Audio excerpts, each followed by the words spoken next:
"If you don't like living with us, feel free to leave," Jennifer said, standing in my kitchen like she owned the place.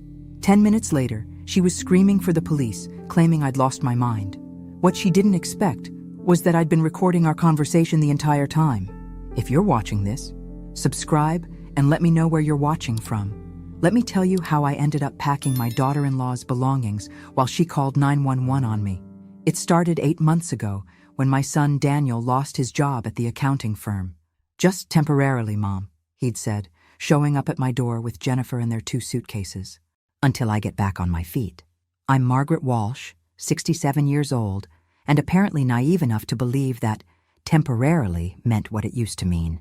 My husband Robert left me this beautiful 4-bedroom house in Maple Heights when he passed 2 years ago, along with a comfortable retirement that I'd earned through 40 years of teaching high school English. What I didn't realize was that I'd just invited 2 parasites into my home. "Mom, you're being ridiculous," Daniel had said that Tuesday morning when I suggested maybe 8 months was long enough for a temporary stay. "Jennifer and I contribute to this household." Contribute. That's rich. Considering they'd paid exactly $0 in rent, utilities, or groceries since moving in.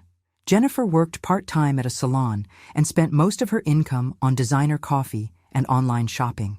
Daniel had supposedly been job hunting, though his hunting grounds seemed to be limited to the couch and my refrigerator. "We do the dishes sometimes," Jennifer added, not looking up from her phone where she was scrolling through vacation photos from the trip to Cancun they'd taken with my credit card, without asking. "How generous of you," I said. Even I could hear the acid in my voice. That's when Jennifer looked up, her eyes cold as winter. "Margaret, if you don't like living with us, you're free to leave any time." The audacity took my breath away. In my own house, my own kitchen, standing next to the refrigerator I'd bought and paid for, eating food I'd purchased with my pension. "Excuse me?" I said quietly. "You heard me.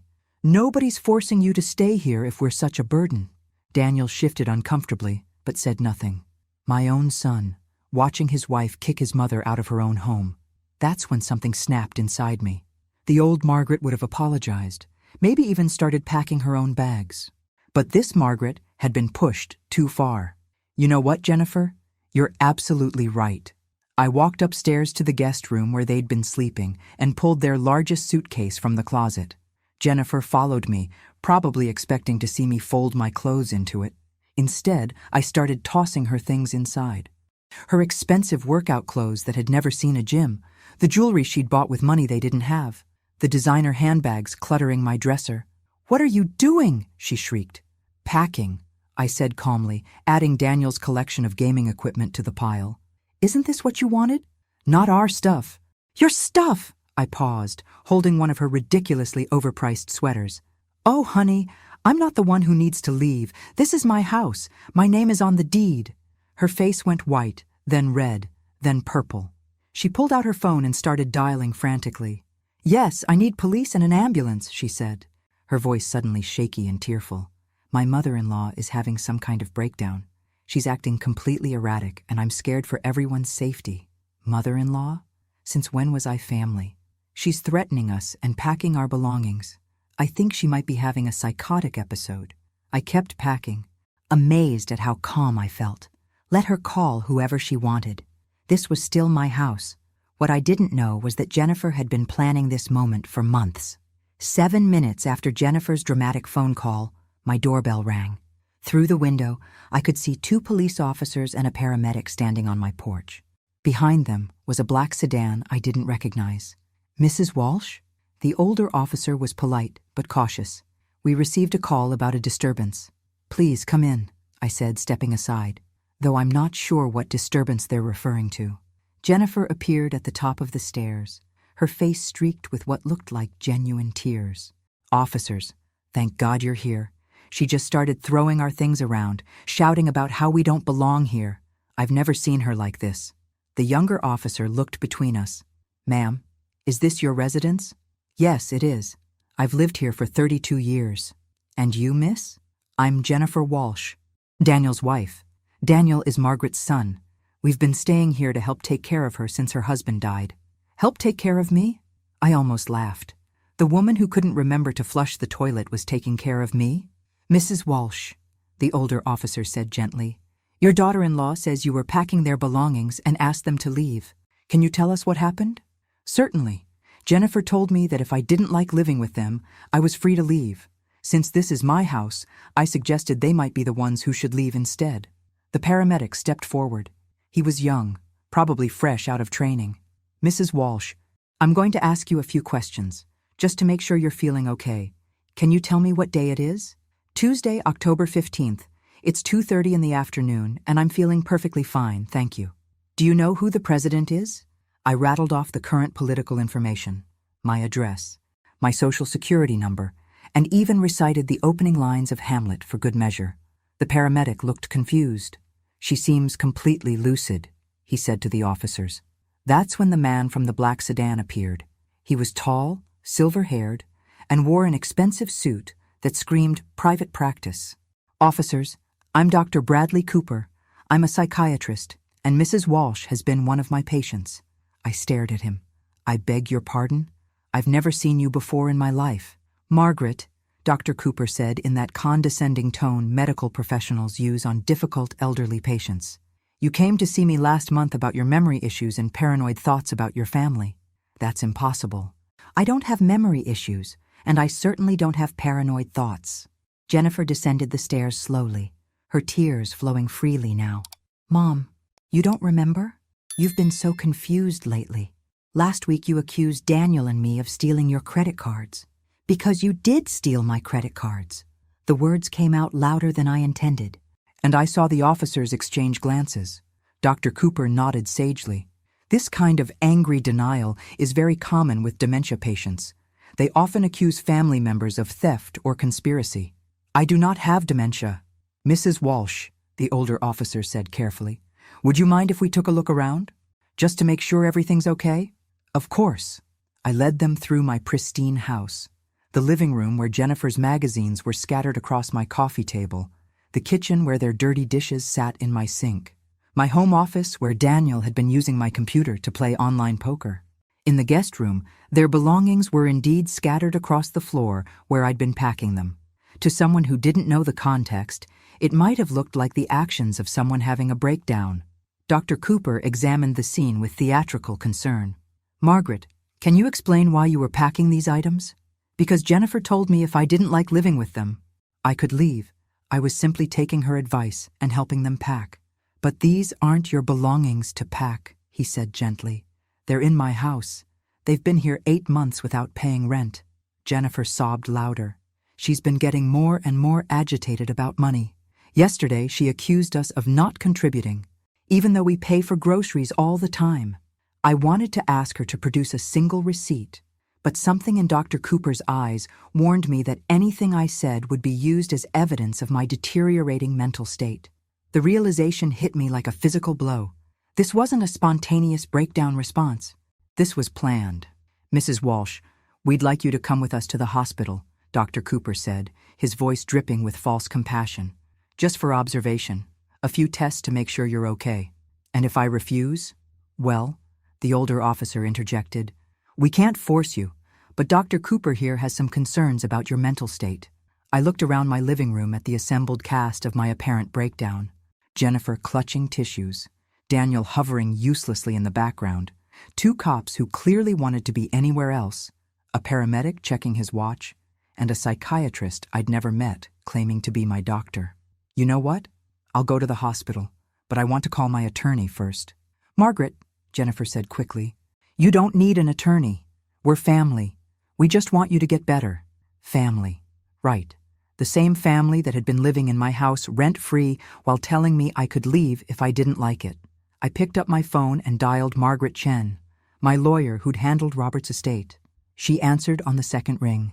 Margaret, it's Maggie Walsh. I need you to meet me at Maple Heights General. Apparently I'm having a psychiatric evaluation. What? Maggie, what's going on? I'll explain when you get there. I hung up before anyone could object. Dr. Cooper frowned. Mrs. Walsh, involving lawyers at this stage might complicate things unnecessarily. Doctor?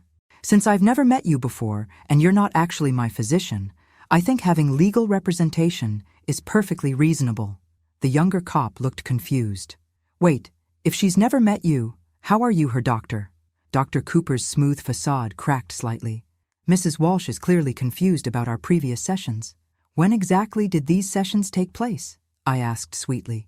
Patient confidentiality prevents me from— Oh, you can discuss my supposed memory issues and paranoid thoughts in front of the police, but you can't tell me when I supposedly visited your office? Jennifer stepped forward quickly. Mom, you don't remember because of the confusion. That's why Dr. Cooper is here to help. Jennifer, in 30 years of marriage to your father-in-law, I never once had memory issues. I balanced our checkbook, managed my classroom of 30 teenagers, and could tell you every birthday and anniversary in the family. But somehow, in the 8 months since you moved in, I've developed sudden onset dementia? The older officer was starting to look skeptical. Dr. Cooper, do you have documentation of your previous treatment of Mrs. Walsh? The records are at my office, he said stiffly. Which office? I asked. What's your practice called? Where is it located? Another crack in the facade. I don't think this hostile interrogation is helpful for the patient's mental state. Hostile interrogation? I laughed. Officer, I'm asking a man who claims to be my doctor to provide basic information about his practice. If that's hostile, then I guess I really am losing my mind. Jennifer was looking nervous now, glancing between Dr. Cooper and the police officers. Can we just get her to the hospital? She clearly needs help. That's when Margaret Chen arrived. She swept through my front door like an avenging angel in a navy blue suit, her briefcase in one hand and her phone in the other. Which one of you is Dr. Cooper? She asked without preamble. The silver-haired man stepped forward. I am. And you are? Margaret Chen, Mrs. Walsh's attorney. I just called the state medical board. Funny thing about Dr. Bradley Cooper. He had his license suspended 6 months ago for participating in fraudulent psychiatric holds. The room went dead silent. That's impossible, Jennifer whispered. Oh, it's very possible. Dr. Cooper here has quite the reputation for helping families commit elderly relatives against their will, usually for a substantial fee. Dr. Cooper was already backing toward the door. There's been some misunderstanding. The only misunderstanding, Margaret Chen said coldly, is thinking you could run this scam in my client's house. As the fake doctor fled and the police officers started asking Jennifer very pointed questions, I realized this was just the beginning.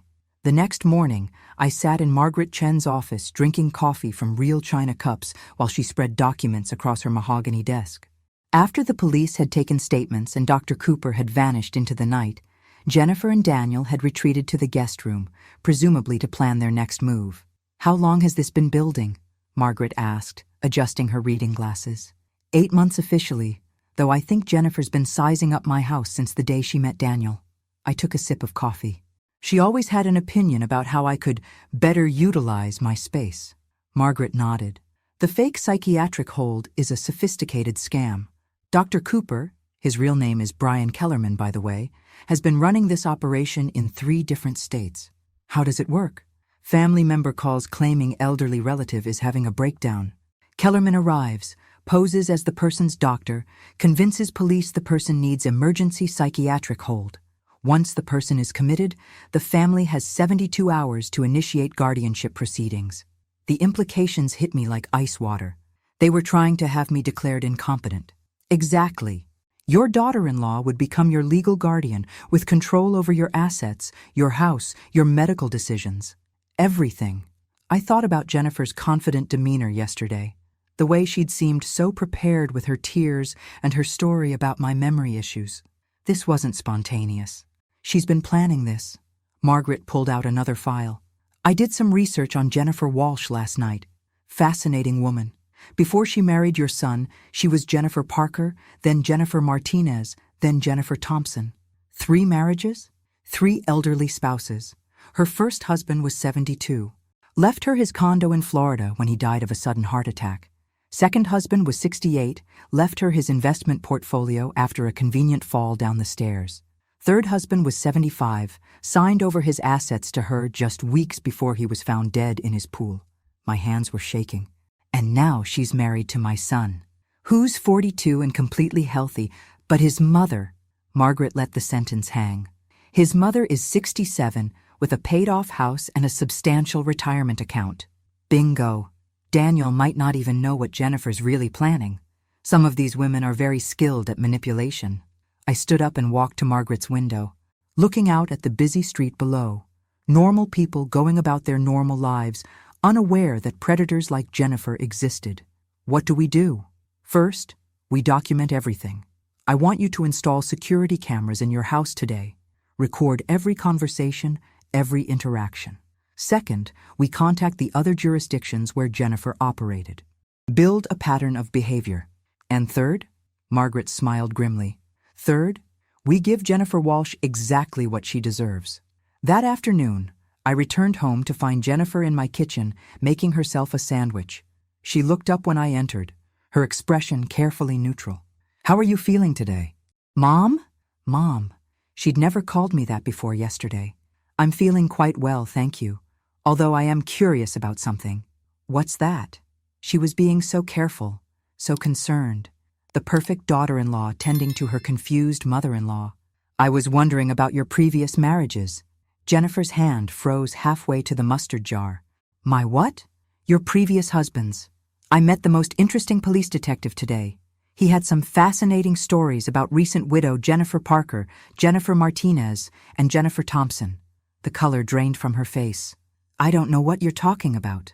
Of course you don't. I opened my purse and pulled out the small recording device Margaret had given me. Just like you don't know Dr. Cooper's real name is Brian Kellerman, and he's a convicted fraud. Jennifer stared at the device like it was a snake. You can't record me without my permission. Actually, in a one-party consent state like ours, I can record any conversation I'm participating in, especially in my own house. She was backing toward the door now, her mask of concern completely gone. Daniel!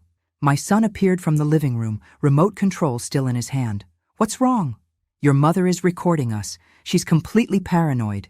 Daniel looked confused. Mom, why are you recording Jennifer? Because your wife has been married 3 times before you, and all 3 of her previous husbands are dead. The remote control clattered to the floor. Daniel stood frozen in my living room, staring at Jennifer like he'd never seen her before. That's not true, he said finally, but his voice lacked conviction. Show him the documents, Margaret, I said into my phone, which was connected to a conference call with my attorney. Margaret's voice came through the speaker clearly. Daniel, I'm emailing you the death certificates and marriage licenses right now. Your wife was married to Robert Parker in 2018. He died 6 months later. Then to Carlos Martinez in 2019. He died 8 months after the wedding. Then to William Thompson in 2021. Dead in 4 months. Jennifer finally found her voice. Those were coincidences. I can't help it if I attracted older men who had health problems. Older men, I repeated. Robert Parker was 72. Carlos Martinez was 68. William Thompson was 75. And now you're married to my 42-year-old son. That's quite a pattern, Jennifer. Daniel was scrolling through his phone, reading the documents Margaret had sent. His face grew paler with each swipe. Jennifer, he said quietly, you told me you'd only been married once before. To a man who died in a car accident. I didn't want you to think I was unlucky in love, she said, trying to recapture her sweet, vulnerable tone. People judge widows, especially young widows. Young? Jennifer was 39 years old and looked every day of it under her carefully applied makeup. What about Dr. Cooper? Daniel asked. The man who was here yesterday claiming to be Mom's psychiatrist? Jennifer's eyes darted between us. I don't know anything about him. The police must have called him. Margaret's voice cut through the speaker. Actually, Jennifer, we have phone records showing 3 calls from your cell phone to Brian Kellerman's number over the past 2 weeks. The longest call was 47 minutes. That's impossible. Would you like me to read you the exact times and durations? Jennifer was backing toward the staircase now. Daniel, you have to believe me. Your mother is trying to turn you against me. Turn him against you? I laughed. Jennifer, you tried to have me committed to a psychiatric facility yesterday. You called a fake doctor to my house and told the police I was having a breakdown. I don't need to turn anyone against you. You're doing a fine job of that yourself. Daniel was staring at his phone screen. Jennifer, this says Robert Parker changed his will 2 weeks before he died. He left everything to you instead of his children. He loved me. His children were horrible to him. And Carlos Martinez signed over power of attorney to you the day before he fell down the stairs. He was getting forgetful. I was helping him manage his affairs. William Thompson transferred his bank accounts to your name 3 days before he drowned in his pool. Jennifer's voice was getting higher, more desperate. These are all coincidences. You're making it sound like I killed them. The room went silent. She'd said the quiet part out loud. Daniel set his phone down slowly. Jennifer, did you kill those men? Of course not. I loved them. They were good to me. It's not my fault they died. But it is convenient, I said quietly, that they all died right after giving you access to their assets. Margaret's voice came through the phone again. Jennifer, I think you should know that the police departments in Miami, Phoenix, and Portland are very interested in reopening those 3 cases, especially since they've discovered your connection to Brian Kellerman. Jennifer looked trapped, cornered, but I'd learned yesterday that cornered animals are the most dangerous. You know what? She said, her voice suddenly calm. Fine. You want to know the truth? Those old men were pathetic, lonely, desperate, eager to throw money at any woman who paid attention to them. They got exactly what they paid for. Daniel took a step back from her. Jennifer, what are you saying? I'm saying your mother is right. I married old, rich men who died conveniently and left me their money. And yes, I was planning to do the same thing to her. The casual confession hit the room like a bomb. But here's what your precious mother doesn't understand, Jennifer continued, her mask completely off now. I don't need Daniel anymore. I already transferred half her retirement account to my personal account last month. My blood went cold. What? Jennifer smiled for the first time since yesterday. Amazing what you can accomplish with someone's signature when you bring them their morning coffee every day. A little something in the coffee to make them drowsy, a few documents to sign, and voila. She'd been drugging me. You've been drugging me, I said, the pieces finally clicking into place. The unexplained fatigue I'd been experiencing. The mornings when I'd wake up groggy with no memory of the previous evening. The documents I'd supposedly signed but couldn't remember. Jennifer's smile was cold and satisfied. Just a little something to help you sleep better. You seemed so stressed about having house guests. Daniel was backing away from her, horror written across his face. Jennifer, you drugged my mother? Oh, don't act so shocked, Danny. You were happy enough to spend the money I transferred from her accounts.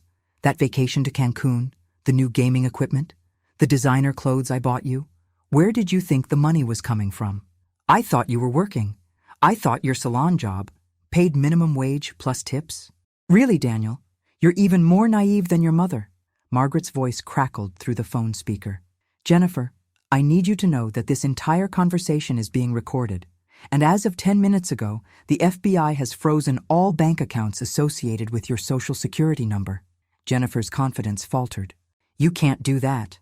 Actually, when someone is suspected of serial elder fraud across multiple states, the federal government can do quite a lot. In fact, Agent Sarah Mitchell should be arriving at the house any moment now. As if on cue, the doorbell rang. Through the window, I could see black SUVs lining my street. You set me up, Jennifer whispered. No, I said, standing up straighter than I had in months. I protected myself. There's a difference. The FBI agents were professional and efficient. Agent Mitchell, a woman about my age with steel gray hair and kind eyes, took Jennifer into custody while explaining her rights. The irony wasn't lost on me that Jennifer was being read the same rights she'd tried to strip away from me.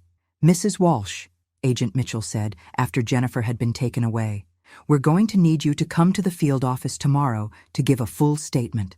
But I want you to know how brave you were to come forward. I didn't come forward. I was just trying to keep them from kicking me out of my own house. Agent Mitchell smiled.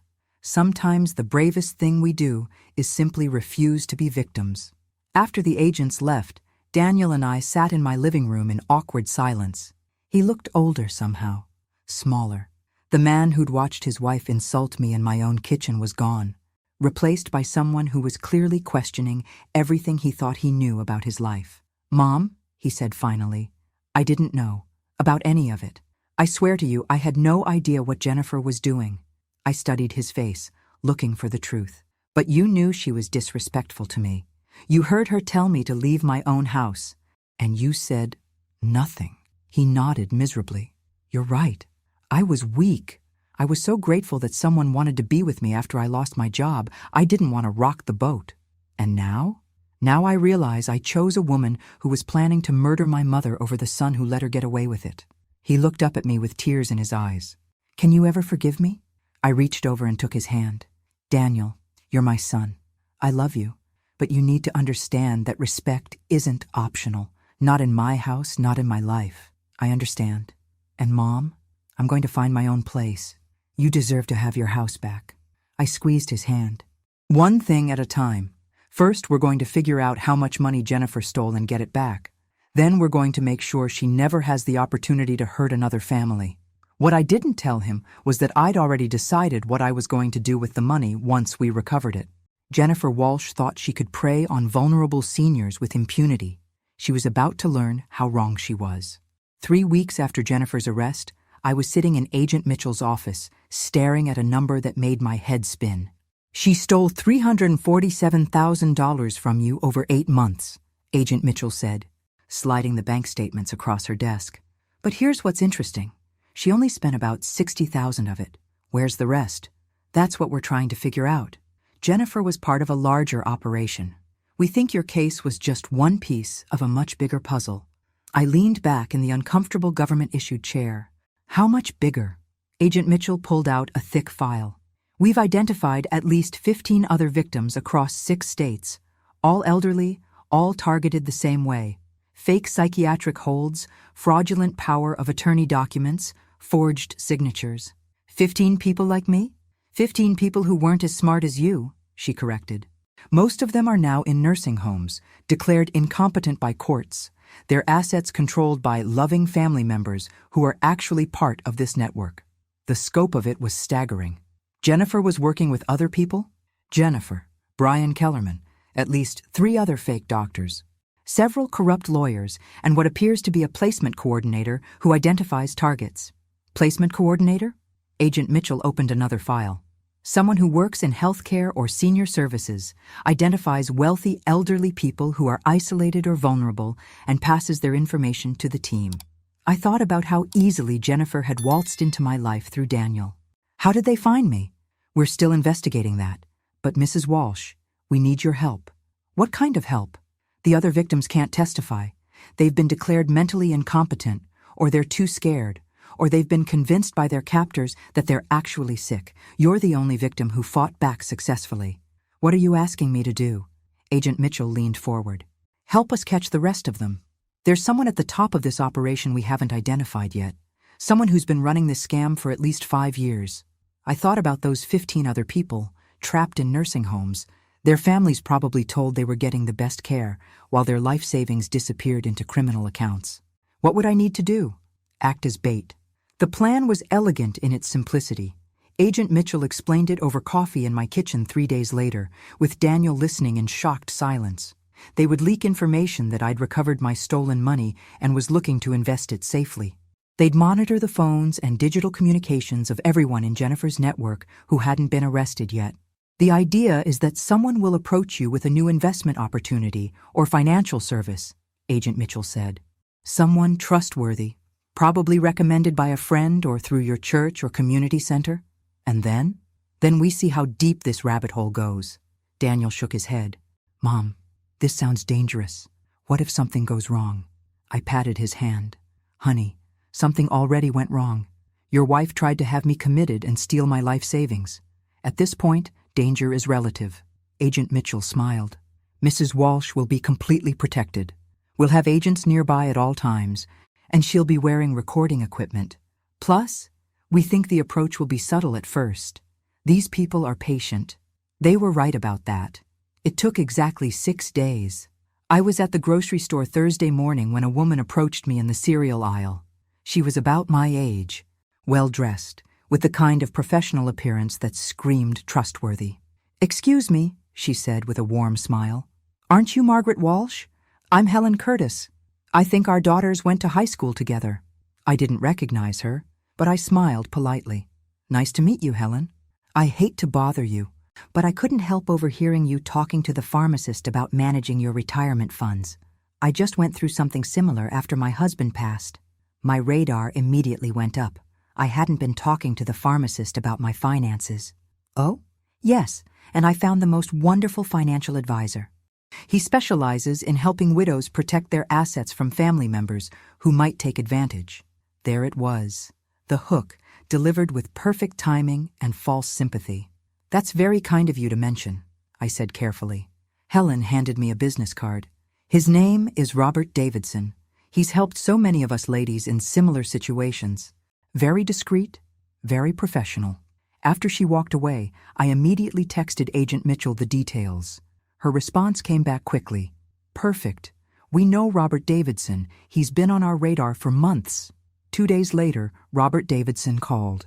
Robert Davidson had the smoothest voice I'd heard since my high school drama teacher. Warm, reassuring, with just a hint of concern that made you want to trust him immediately. Mrs. Walsh, Helen Curtis suggested I reach out to you. She mentioned you might be interested in exploring some secure investment options. I might be, I said, settling into my kitchen chair while Agent Mitchell monitored from the van parked across the street. Though I have to admit, I'm a bit wary these days. I recently had some trouble with someone trying to take advantage of my finances. Oh my, Robert's voice oozed sympathy. Unfortunately, that's far too common. Elder financial abuse is epidemic, particularly from family members who feel entitled to their parents' assets. He was good, really good. Would you be interested in meeting for coffee? I have an office in downtown Maple Heights, very comfortable, very private. I specialize in helping seniors protect their wealth from predatory family members. We arranged to meet the following Tuesday at his office. Agent Mitchell briefed me thoroughly beforehand. Robert Davidson is sophisticated, she warned. He's been doing this for at least 3 years. His approach is usually a legitimate-seeming investment that requires signing over temporary power of attorney for processing purposes. And then? Then you disappear into the system. Fake medical emergency, fake psychiatric evaluation, fake diagnosis of incompetence.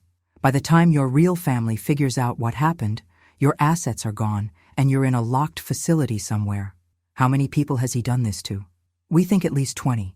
But Mrs. Walsh, this meeting is our chance to get him on tape discussing the scam. Robert Davidson's office was everything you'd expect from a legitimate financial advisor. Expensive furniture, diplomas on the walls, family photos on his desk. If I hadn't known what I was looking for, I would have trusted him completely. Mrs. Walsh, thank you so much for coming in. Helen Curtis spoke very highly of you. He was younger than I'd expected, maybe 55, with silver hair and grandfatherly eyes behind wire-rimmed glasses, the kind of man you'd trust to walk your dog or help you change a tire.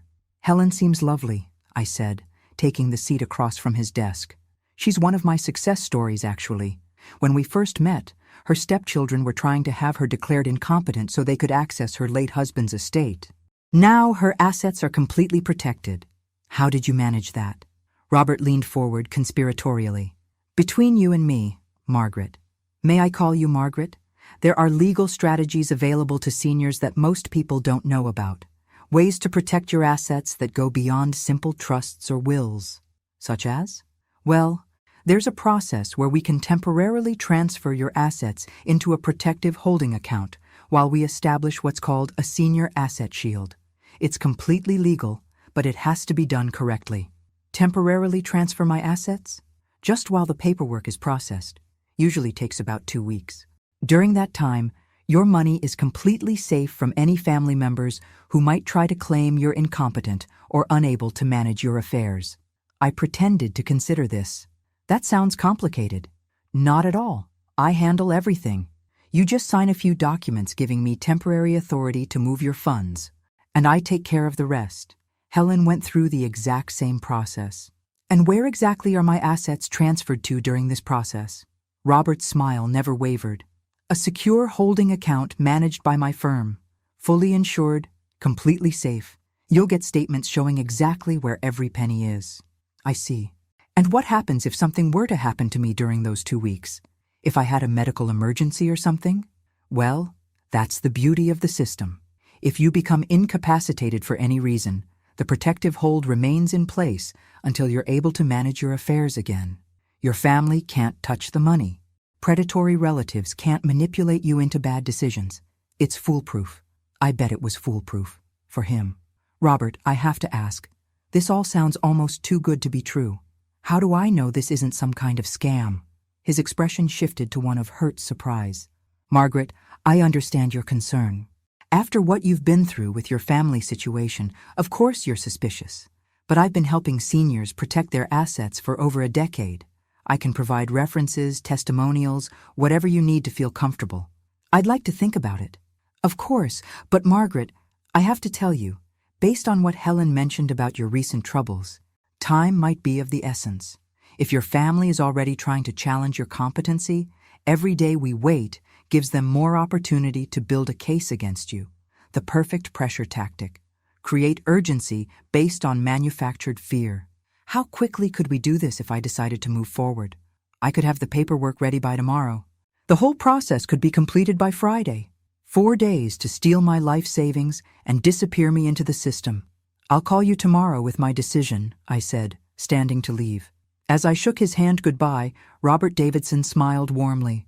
Margaret, you're doing the right thing by being cautious.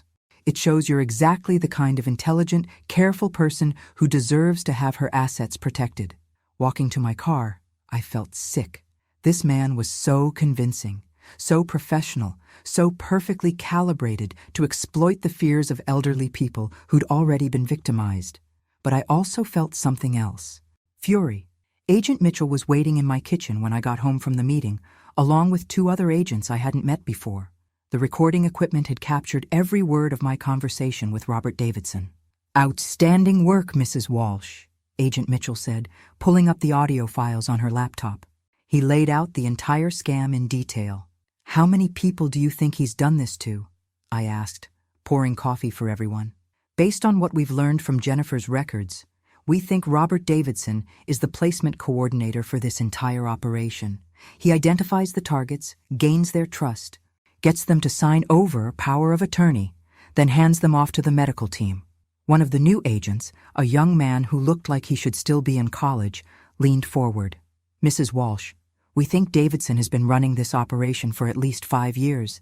The money from all the victims gets funneled through his investment firm to accounts in the Cayman Islands. How much money are we talking about? Conservatively, about $12 million. I set my coffee cup down hard. $12 million stolen from elderly people? Minimum. And that's just from the cases we know about. Agent Mitchell pulled out another file. Mrs. Walsh, we want to move forward with the operation, but we need you to understand the risks. If Davidson suspects anything, if we move too fast, he could disappear. We might never catch him. What do you need me to do?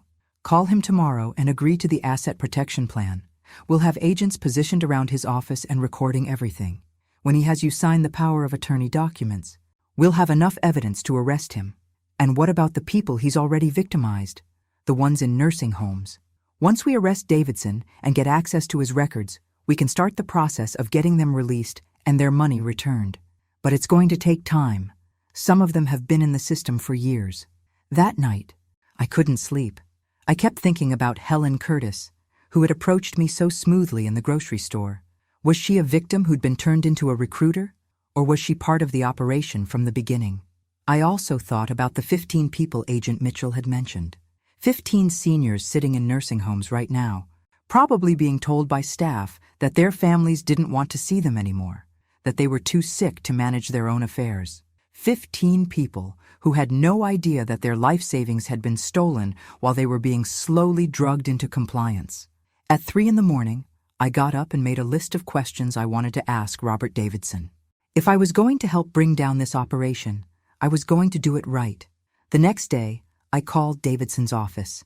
Margaret, I was hoping to hear from you. Have you made a decision about the asset protection plan? I have. I'd like to move forward. Wonderful. Can you come in this afternoon? I've already prepared all the necessary documents. Actually, Robert, I was wondering if we could meet somewhere more private.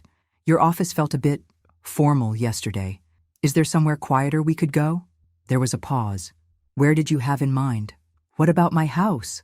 I'd feel more comfortable reviewing financial documents in my own home. Another pause. Longer this time. I suppose that would be acceptable. Would 3 o'clock work for you? Perfect. After I hung up, I called Agent Mitchell. He's coming to my house this afternoon. Even better. We can wire the entire house for sound and video. Mrs. Walsh, by the end of today, we should have enough evidence to take down the entire network. At 2:45 that afternoon, I was sitting in my living room watching through the window as Robert Davidson pulled into my driveway. He carried a leather briefcase and looked exactly like what he was pretending to be, a trustworthy financial advisor making a house call to help an elderly client. What he didn't know was that FBI agents were positioned in 3 houses on my street, that my entire house was wired for audio and video, and that the little old lady he was planning to victimize had already figured out his game. I opened the door with my best grateful widow smile. "Robert, thank you so much for coming to my house. This feels much more comfortable." "Of course, Margaret. I want you to feel completely at ease with this process." As I led him into my living room, I wondered how many other elderly people had heard those exact words just before signing away their freedom. But today was going to be different. Today, Robert Davidson was going to get a taste of his own medicine. Robert Davidson spread the documents across my coffee table with the practiced efficiency of someone who'd done this many times before. Powers of attorney, asset transfer forms, medical directives, everything needed to steal a life. "Now, Margaret, I want you to understand exactly what each of these documents does," he said, his voice warm and reassuring. "This first one gives me temporary authority to move your assets into the protective holding account." I picked up the power of attorney document and pretended to read it carefully. "Robert, this language is quite broad. It says you have authority over all my financial and medical decisions. Only temporarily, and only for your protection. Once the asset shield is in place, the power of attorney becomes inactive. And when exactly does it become inactive?"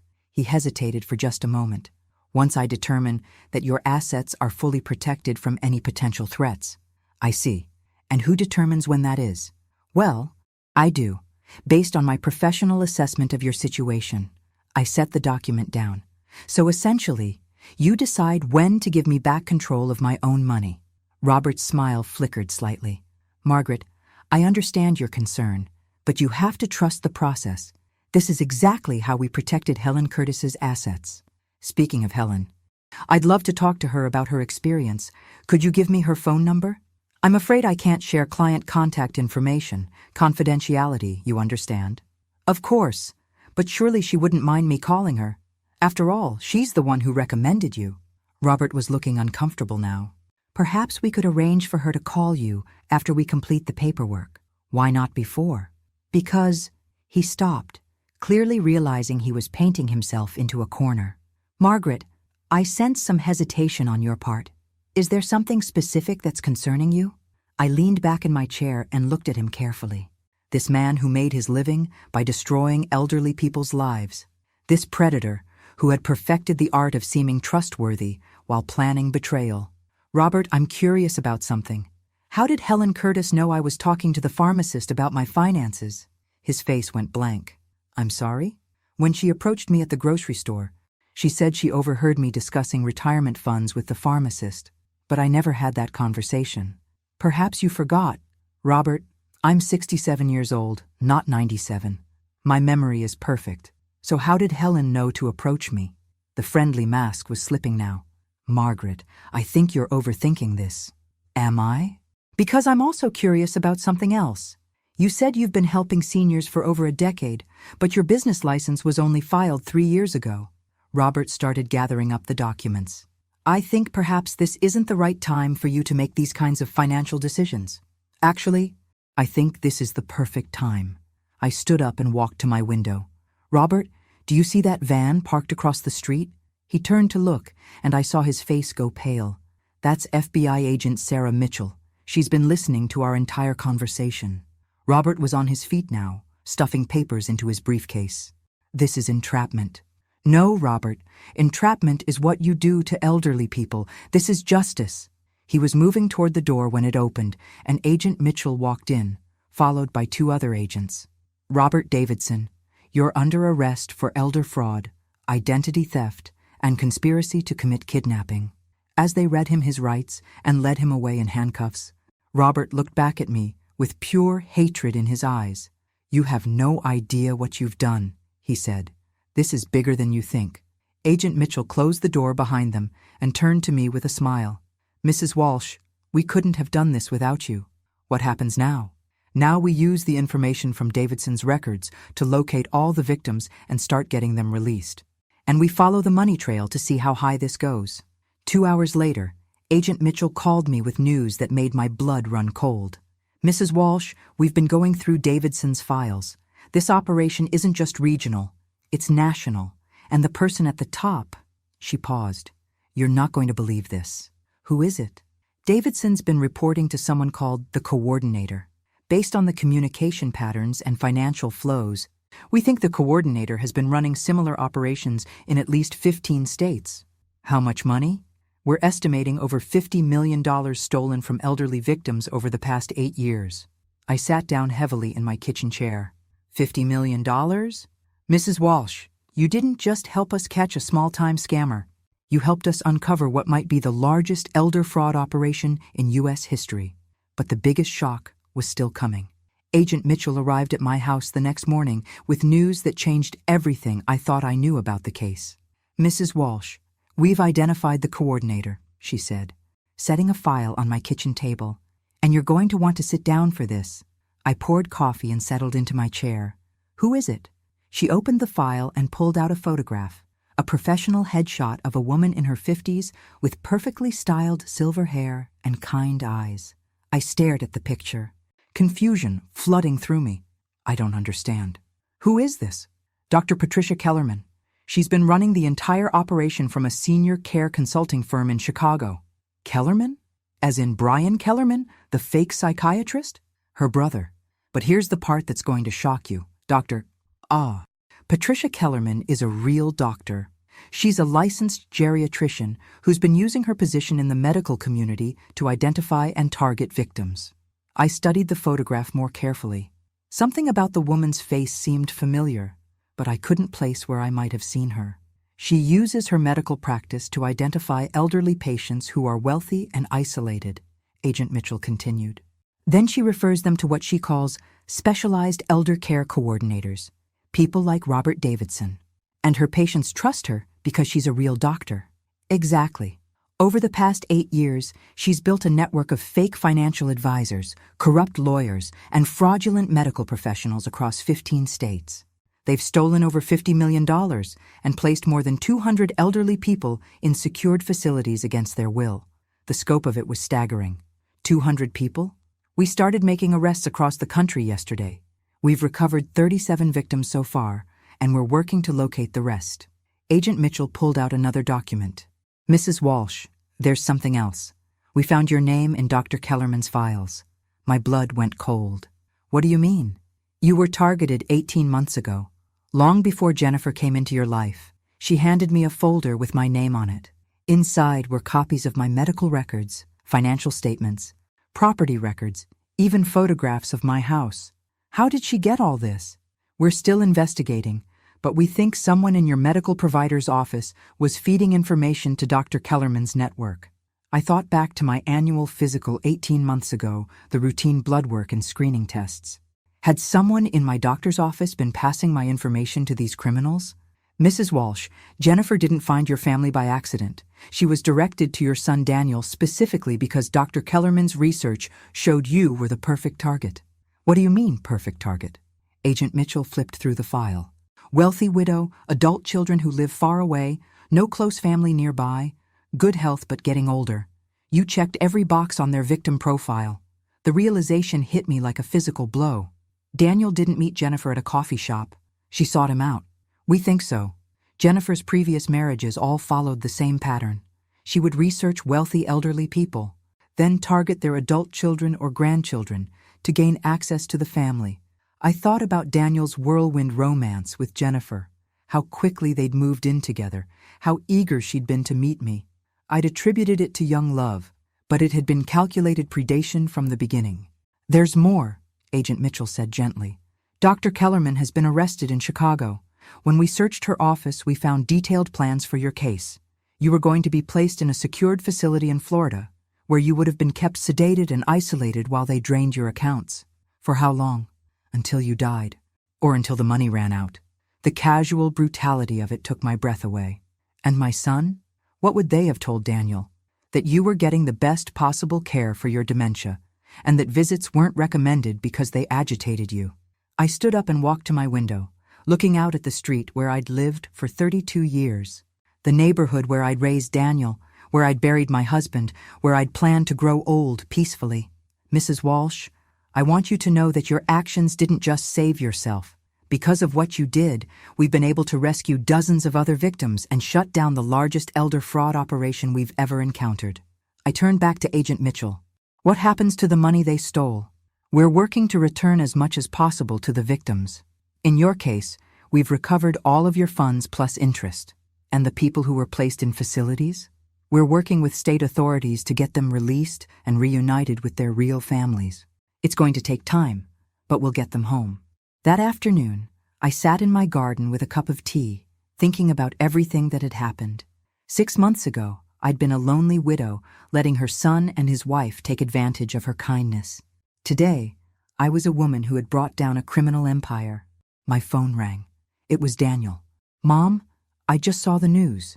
Dr. Kellerman's arrest is all over the television. I know. They're saying you helped the FBI catch the whole network. I did what needed to be done. There was a long pause. Mom, I'm so proud of you. And I'm so sorry for everything Jennifer put you through. For everything I let her put you through. Daniel, you were a victim too. Jennifer manipulated you just like she tried to manipulate me. But you fought back. You refused to be a victim. I smiled, watching a cardinal land on my bird feeder. Sometimes the most dangerous thing you can do to a predator is refuse to be prey. 6 months later, I received a letter from the Department of Justice thanking me for my service in taking down the Kellerman network. The operation had rescued 187 elderly victims and recovered $42 million in stolen assets. But the real reward came 3 weeks after that, when a woman named Dorothy Miller called to thank me. She'd been one of Dr. Kellerman's victims, trapped in a facility in Nevada for 14 months while her assets were drained.